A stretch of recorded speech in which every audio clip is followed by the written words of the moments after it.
Hello నమస్తే. నిన్న parliament అయిపోయిన సందర్భంగా డిసెంబర్ 1 నుంచి డిసెంబర్ 19 వరకు పార్లమెంటు సెషన్ జరిగింది. ఈ పార్లమెంటు సెషన్ అయిపోయిన సందర్భంగా కపిల్ సిబాల్ ఒక ప్రెస్ మీట్ పెట్టారు. ఆ కపిల్ సిబాల్ గారు ఇక నుంచి నేను కపిల్ సిబాల్ గారు పెట్టిన ప్రతి ప్రెస్ మీట్ మీకు నేను తెలుగులోకి చెప్పడానికి ట్రై చేస్తాను. ఎందుకంటే అతను మెయిన్ కీ పాయింట్లు కవర్ చేస్తాడు. సార్ అతను ఎప్పుడు హిందీలో పెడతాడు కాబట్టి మీ తెలుగు ఆడియన్స్కి నేను దీన్ని కపిల్ సిబాల్ గారి ప్రెస్ మీట్ని తెలుగులో ఏం చెప్పారు అనేది చెప్తాను. ఇప్పుడు ఆయన ప్రెస్ మీట్లో పార్లమెంట్లో ఏం జరిగిందని ఒక సమ్మరీ ఇచ్చాడు అనమాట. ఏం జరిగింది ఇప్పటి వరకు పార్లమెంట్లో అనేది దాని గురించి మీకు మాట్లాడుతున్నాను. ఓకే, ఈయన పార్లమెంట్లో జరిగినటువంటి కొన్ని ఇష్యూస్ గురించి మాట్లాడుతూ ఆయన మాట్లాడిన ఫస్ట్ పార్లమెంట్లో రిలవెన్సీ అనేది తగ్గిపోతుంది అనేది ఆయన ఎక్కువ రెలవెన్సీ అనేది తగ్గిపోతుంది. గతంలో 20 సిట్టింగ్స్ ఉండేవి ప్రతి పార్లమెంట్ సెషన్కి. తర్వాత దాన్ని 14కి తగ్గించారు, తర్వాత 13కి తగ్గించారు, ఇప్పుడు 15 సిట్టింగ్స్ వేశారు.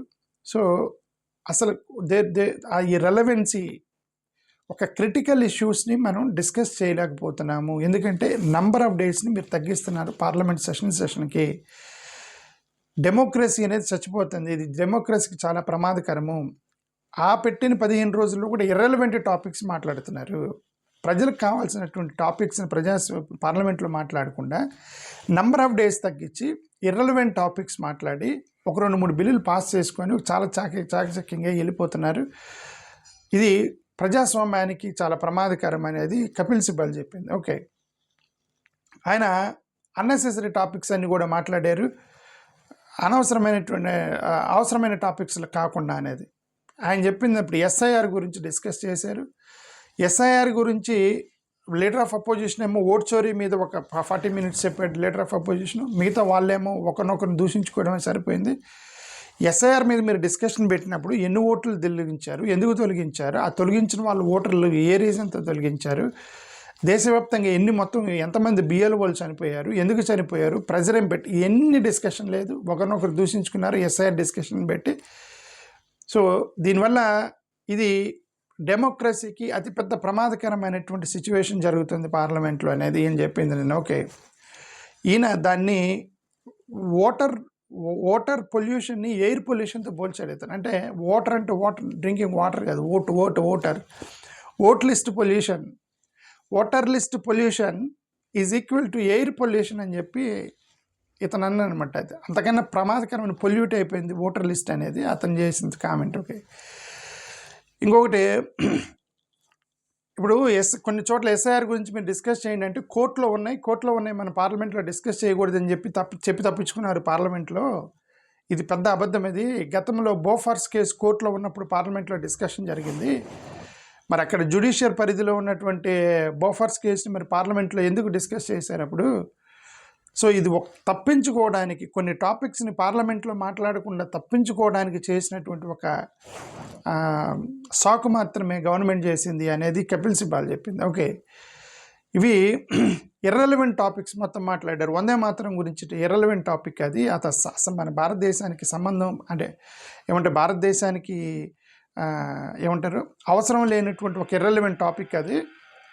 ఆ ఇర్రెలవెంట్ టాపిక్స్ అన్ని మాట్లాడారు. అవసరమైన టాపిక్స్ మాట్లాడకుండా అనవసరమైన టాపిక్స్ అన్ని మాట్లాడారు. వందే మాతరం లాంటి టాపిక్స్.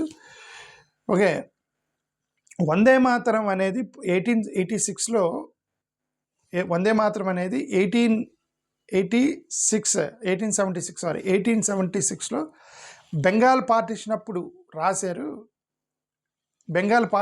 రాశారు దాన్ని. ఇప్పుడు ఆ సమస్య లేదు కదా. ఇప్పుడు ఒక పాట బంగ్లాదేశ్లోకి వెళ్ళిపోయింది, మన వెస్ట్ బెంగాల్ మన దగ్గర ఉంది, ఈస్ట్ బెంగాల్ బంగ్లాదేశ్లోకి వెళ్ళిపోయింది. వాళ్ళు ఏదో బెంగాల్ పార్టీషన్ అప్పుడు రాసుకున్న 1876లో రాసినటువంటి ఆ యొక్క వందే మాత్రం దాని యొక్క డిస్కషన్ ఇప్పుడు మనకి ఎలాంటి రిలవెంట్, ఇప్పుడు మనం ఉన్నటువంటి భారతదేశ ప్రజలకి ఎలాంటి రిలవెంట్ ఉంది కాబట్టి దాని మీద ఒక రోజు వేస్ట్ చేశారు అనేది ఏం చెప్పింది. ఓకే, కపిల్ సిబాల్ చెప్పింది. మోరోవరు ఇంకేం చెప్పాడు ఈయన, ఆర్ఎస్ఎస్ బీజేపీ వాళ్ళు స్వతంత్ర సమర యుద్ధంలో పాల్గొనలేదు, నేషనల్ యాంథమ్ని గౌరవించలేదు, నేషనల్ యాంథమ్ని కొంతకాలం పాడలేదు. వాళ్ళు ఆ రోజు అది చేసి ఈరోజు వందే మాత్రం అని చెప్పేసి ఒక రోజు మొత్తం డిస్కషన్ పెట్టేసి దాని గురించి సరిగ్గా డిస్కస్ అంటే పోనీ పెట్టారు, దాని మీద డిస్కస్ చేశారంటే కరెక్ట్గా డిస్కస్ చేయలేదు. ఒక రోజు వేస్ట్ అయిపోయింది, పెట్టిందే 15 రోజులు, దాంట్లో ఇర్రెలవెంట్ టాపిక్స్ మాట్లాడారు అనేది ఈయన నిన్న ప్రెస్ బ్రీఫింగ్ పెట్టింది. ఓకే. ఇంకొకటి ఎలక్టోరల్ రిఫార్మ్స్, పొలిటికల్ మిస్యూజ్ గురించి మాట్లాడాడు. ఎలక్టోరల్ రిఫార్మ్స్ అంటే పొలిటికల్, ఇప్పుడు క్యాండిడేట్కి మీరు లిమిట్స్ పెట్టారు ఎలక్షన్స్ టైంలో. క్యాండిడేట్కి లిమిట్స్ అంటే ఇప్పుడు 94 lakhs వరకు ఒక లోక్సభ అభ్యర్థి ఖర్చు పెట్టచ్చు. 94 lakhs వరకు లోక్సభ అభ్యర్థి ఖర్చు పెట్టచ్చు.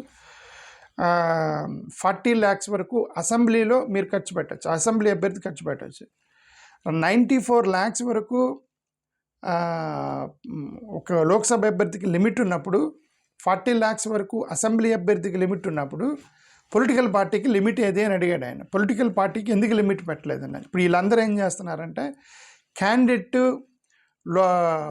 క్యాండిడేట్కి ఆ లిమిట్ 94 వరకు చేసి పొలిటికల్ పార్టీ తరపున ఖర్చు పెడుతున్నారు, కోట్ల రూపాయలు ఖర్చు పెడుతున్నారు. ఇది డెమోక్రసీని చంపేసినట్టు అన్నాడు.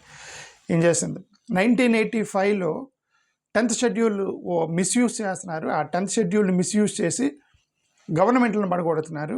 ఉత్తరాఖండ్లో పడగొట్టారు, మహారాష్ట్రలో పడగొట్టారు, మధ్యప్రదేశ్లో పడగొట్టారు, అరుణాచల్ ప్రదేశ్లో పడగొట్టారు, కర్ణాటక, ఈ రాష్ట్రాల్లో గవర్నమెంట్ని పడగొట్టారు వీళ్ళు.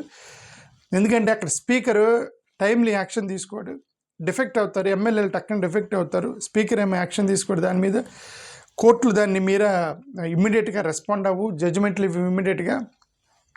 ఇలాంటప్పుడు మరి ప్రజాస్వామ్యం ఎలా నిలిచింది అనేది ఇతను నిన్న ప్రెస్ మీట్లు పెట్టింది, చెప్పింది. కపిల్ సిబాల్ గారి యొక్క ప్రెస్ బ్రీఫింగ్ గురించి చెప్తాను. ఓకే.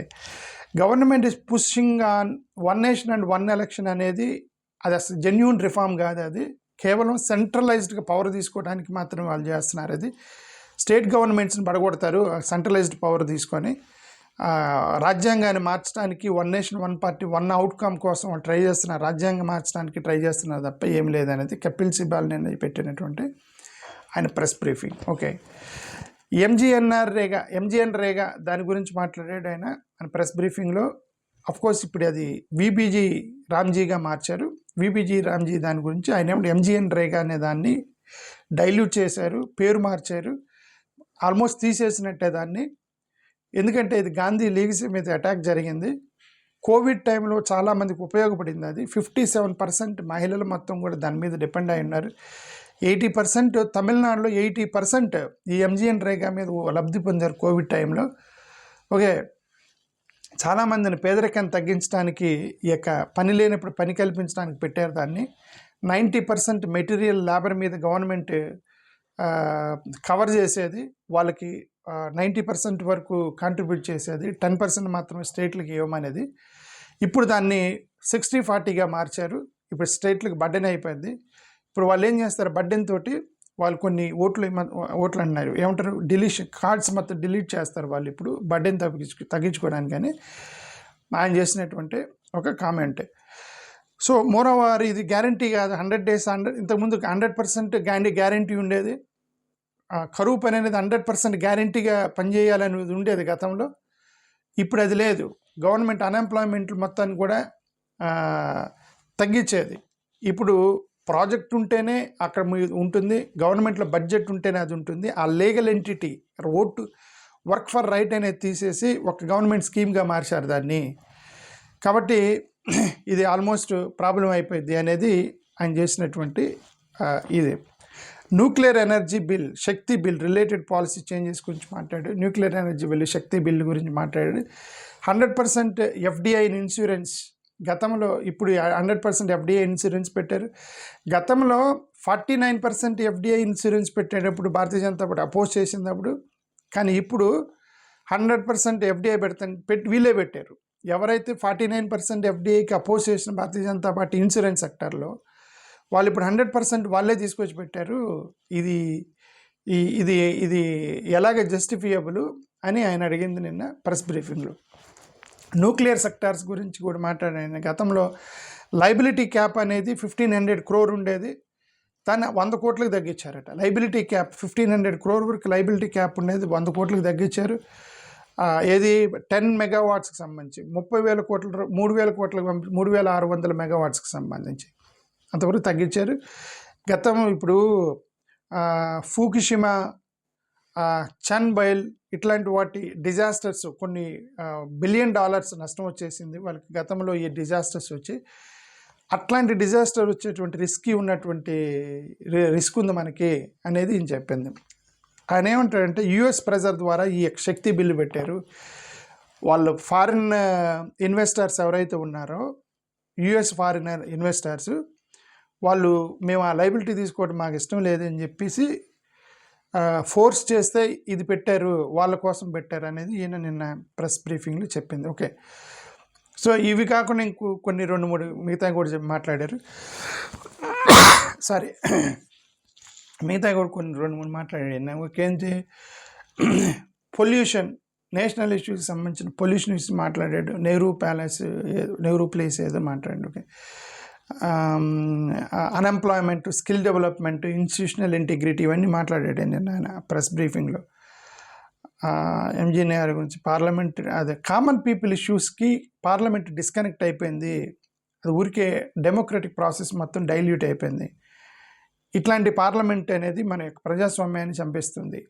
అది అల్టిమేట్గా కపిల్ సిబాల్ గారు పెట్టినటువంటి press meet after parliament session ended. అది ఆయన హిందీలో మాట్లాడాడు, మీకు తెలుగులోకి చెప్పాను, నక్షల్లో చెప్పాను, అది కూడా అక్కడక్కడ ఆయన చెప్పింది. థ్యాంక్ యూ, నమస్కారం. ఇక నుంచి కపిల్ సిబాల్ గారు లాంటి వాళ్ళు ఎవరన్నా కొద్దిగా పెద్దవాళ్ళు విపులంగా మాట్లాడేటువంటి హిందీ ఏమైనా ఉంటే మీకు ట్రాన్స్లేట్ చేసి చెప్తూ ఉంటారు. థ్యాంక్ యూ, నమస్కారం.